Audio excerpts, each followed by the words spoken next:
स्वागत करता हूं आप सभी का मेरे YouTube चैनल डीएस पॉइंट में। तो चलिए आज फिर से क्लास 11th के मैथ से सेट समुच्चय को पढ़ाते हैं। और सेट समुच्चय को इससे पहले वीडियो में पढ़ा चुके हैं कि 1.1 को कंप्लीट कर दिया है। आज चलिए हम 1.2 से पढ़ते हैं। 1.2 के इंट्रोडक्शन को पढ़ते हैं। इंट्रोडक्शन क्या है कि समझते हैं।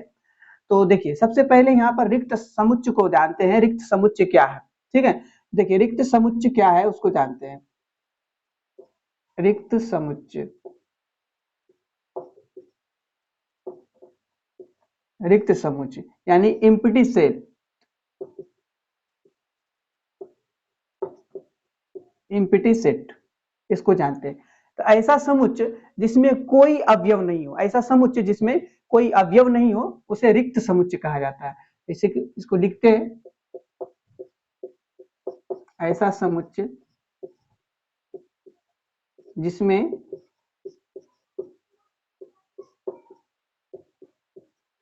कोई अवयव नहीं हो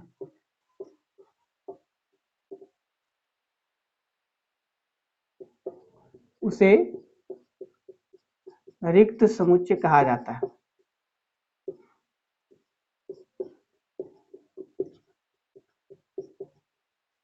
उसे रिक्त समुच्चय कहा जाता है। अब इसके जैसे जैसे समझ लिए, देखिए जैसे क्या है, रिक्त समुच्चय जिसमें कोई अवयव नहीं होगा। जैसे ये देखिए, ये रिक्त समुच्चय हो गया, ये खाली है, इसमें कोई अवयव अवयव नहीं है।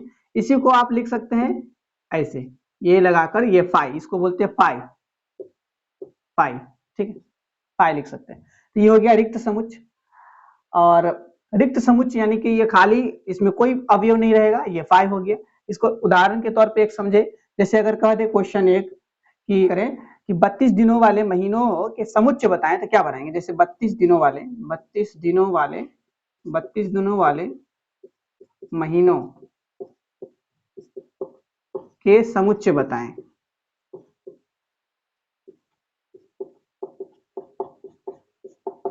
बत्तीस दिनों वाले महीनों के समुच्चय बताएं, तो क्या कैसे लिखेंगे। तो इसका जो आंसर होगा, इसका जो आंसर होगा वो बस ये हो जाएगा, क्योंकि 32 दिन वाले कोई महीने ही नहीं होते हैं, इसलिए इसलिए इसका आंसर क्या होगा, ये हो जाएगा, ठीक है। या तो आप ऐसे लिख सकते हैं, या इसको ऐसे बना देंगे, ऐसे, ठीक है।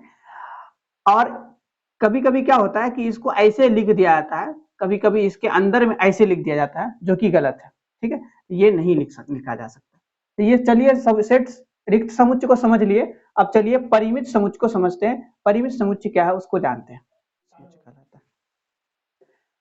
तो आगे बात करें, यहाँ पर लिखा है परिमित समुच्चय। देखिए मैंने यहाँ पर लिखा परिमित समुच्चय, जिसको इंग्लिश में बोलते हैं फाइनाइट सेट। चलिए, तो ऐसा समुच्चय जिसमें अवयवों की संख्या है वो सीमित हो, ऐसा समुच्चय जिसमें अवयवों की संख्या सीमित हो। तो यहाँ लिखते हैं ऐसा समुच्चय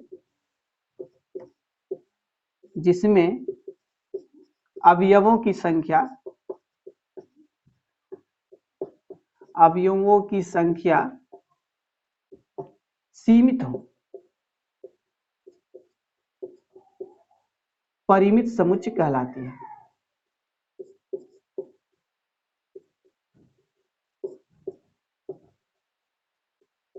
परिमित समुच्चय कहलाता है।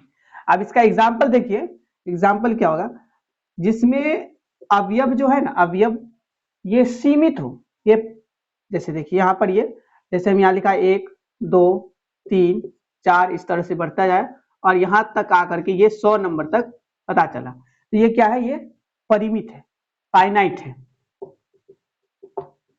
फाइनाइट सेट, फाइनाइट सेट, ठीक है। अगर इसी प्रकार से इसको ऐसे लिख दिया जाए, 1 2 3 4 5, इस तरह से ऐसे बढ़ा करके इसको n तक ले जाए, ये भी तो पता चल रहा है ना, ये भी क्या है, फाइनाइट है, फाइनाइट सेट, ठीक है। अगर हम इसको ऐसे लिख दें, 1 2 3 4 5, इस तरह से बढ़ाकर इसको ऐसे लिख दे, तो क्या ये परिमित समुच्चय होगा। तो बिल्कुल नहीं होगा ये परिमित समुच्चय, क्योंकि इनफाइनाइट है, कितने नंबर तक बढ़ेगा ये पता नहीं है, ठीक है। यानी कि अनगिनत यहां से इसमें जाएगा, इसलिए ये परिमित समुच्चय नहीं है। ये क्या है, कैसा समुच्चय है, तो ये अपरिमित समुच्चय है। ये फाइनाइट समुच्चय नहीं है, अपरिमित समुच्चय है, अपरिमित समुच्चय, अपरिमित समुच्चय। इसके बाद हम पढ़ेंगे अपरिमित समुच्चय को। तो चलिए अब इसके आगे अपरिमित समुच्चय को जानते हैं। तो चलिए इसके आगे जानते हैं। यहाँ पर देखिए, यहाँ लिखे हैं अपरिमित समुच्चय, जिसको इंग्लिश में बोलते हैं इनफाइनाइट सेट। इनफाइनाइट सेट क्या होता है? इनफाइनाइट सेट किसे कहते हैं? तो ऐसा समुच्चय जिसमें अवयव की संख्या असीमित हो, यानी कि अवयव की संख्या असीमित हो, ये पता ही नहीं चले कि इसमें कितने अवयव हैं। ठीक है, तो इसको क्या कहते हैं? अपरिमित समुच्चय कहते हैं। लिखेंगे ऐसा समुच्चय, ऐसा समुच्चय जिसमें अवयवों की जो संख्या है, अवयवों की संख्या असीमित हो, उसे अपरिमित समुच्चय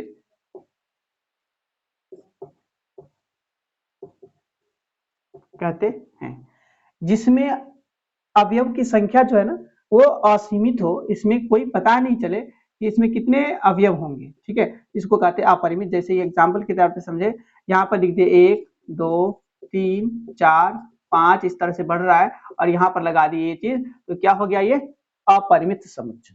ठीक है, चलिए इसके आगे एक और एग्जाम्पल समझते हैं। ये पहला एग्जाम्पल हो गया। दूसरा एग्जाम्पल देखिए कि अगर हम यहाँ लिख दिए 1 2 3 4 और ऐसे ऐसे छोड़ दिए, तो ये भी पता नहीं चल रहा कि कितने नंबर तक बढ़ेगा।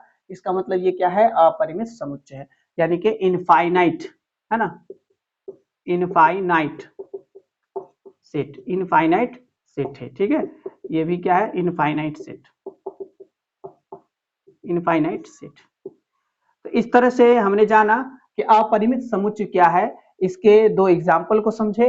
अब चलिए हम सामान्य समुच्चय जो होता है उसको पढ़ते हैं। सामान्य समुच्चय क्या है, इक्वल सेट क्या है, उसको जानते हैं।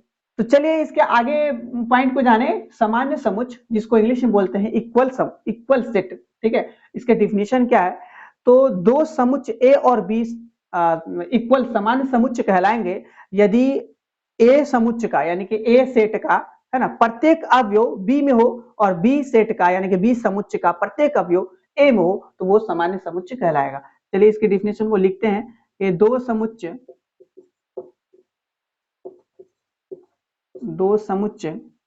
ए और बी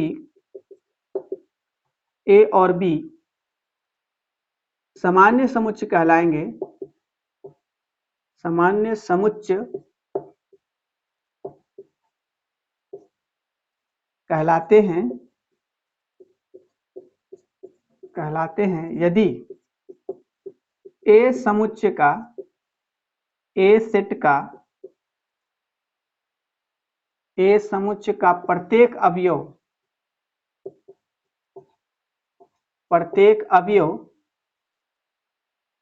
बी में हो और बी समुच्चय का प्रत्येक अवयव ए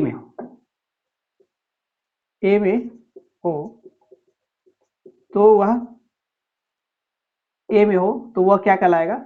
सामान्य समुच्चय कहलाएगा। चलिए इसके हम जैसों को समझते हैं, एग्जाम्पल को समझते हैं। एग्जाम्पल के तौर पे समझते हैं।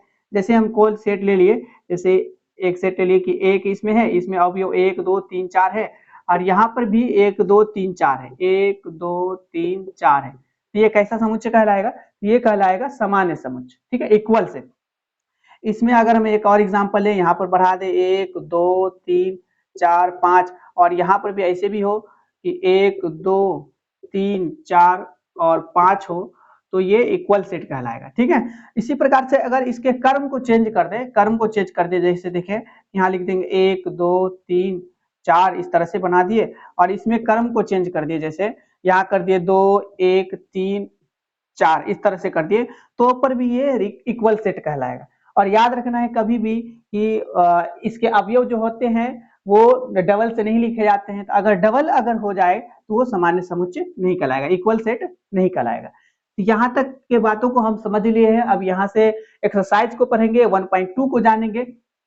तो मिलते हैं अगले वीडियो में। अगर मेरे ये वीडियो आपको पसंद आया हो तो वीडियो को जरूर लाइक करेंगे और चैनल पे नए आए हो तो चैनल को जरूर सब्सक्राइब करके जाएंगे। चलिए मिलते हैं अगले वीडियो में।